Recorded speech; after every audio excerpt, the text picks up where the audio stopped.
Hey, what's up, everyone? I'm gonna talk to you about finding the lump. That's the name of this video. Um, I was 21 when I found the lump, and yeah, I was in denial when I found it. I was in a relationship with a really nice girl, nice family that treated me like they still do to the day.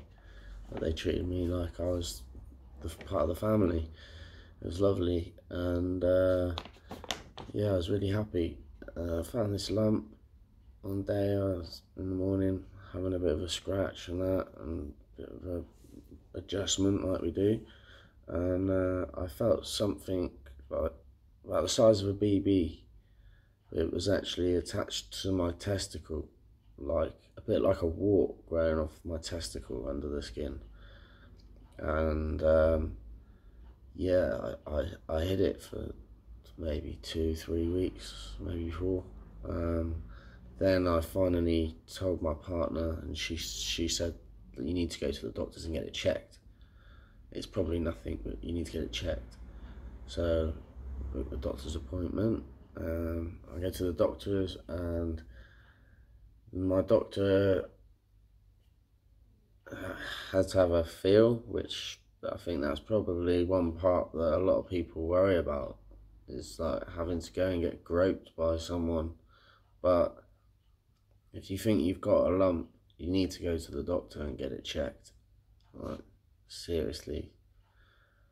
But my doctor, he checked it, and he said that he thought it was a cyst and that I had 99% chance, nothing to worry about. But booked me in for an ultrasound at the local hospital, which is tiny. They don't even do x-rays there. I was surprised that they were going to do an ultrasound, but they did. I went in and they did the ultrasound, and they said it was a cyst. They confirmed what the doctor had said. So me and my partner, who'd been planning a move, we were moving to North Devon to a dad's campsite. So we got on, we moved up there, we started working.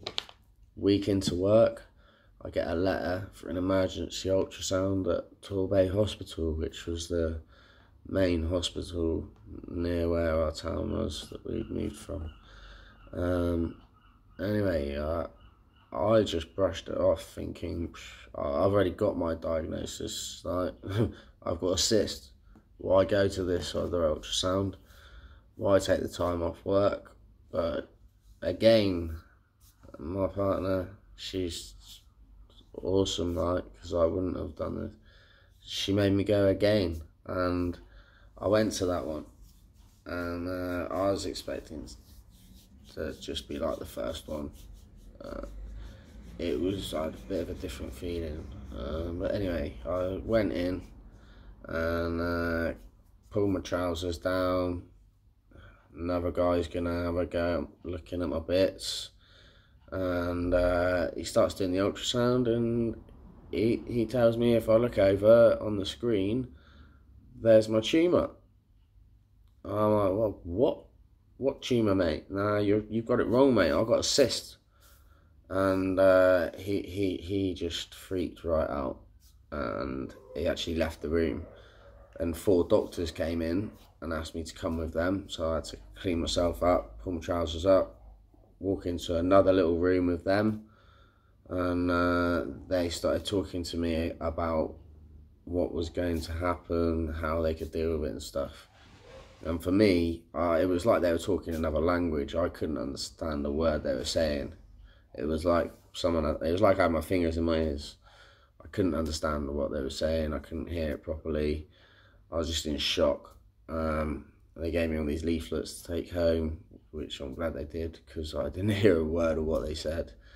I walked out of the room. This is the worst. This is the worst bit and a shocking bit for me. When I, at this point, I knew I had cancer, but the testicular cancer, they were saying it's really curable.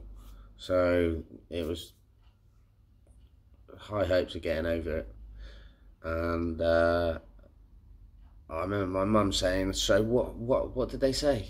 What was the result?"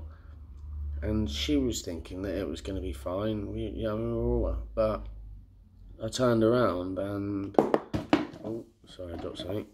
Out of shock, I think, and not knowing my emotions and stuff, I turned around and I laughed when I said it to her. Well, not laughed, I sort of giggled. I turned around and I went, I've got cancer. Like, that's not a very good impression of, but you get the drift. And I proceeded to get my mum to drive me to the train station. Didn't talk the whole way there. I think the one thing I did say was that I wanted to get pissed and didn't want to think about it. And I knew that if I got back to the campsite, I could go to the bar and I could drink my sorrows away. But yeah, it made me into a selfish person at that very instant. As soon as I found out, it was all about me. And that's something that I'll talk to you about later in the journey. But it made me very selfish. And why me? All sorts of emotions and feelings and thoughts came along with it. What am I going to do about my work, my new life? But at the same time, I kind of had this feeling that it wasn't going to beat me.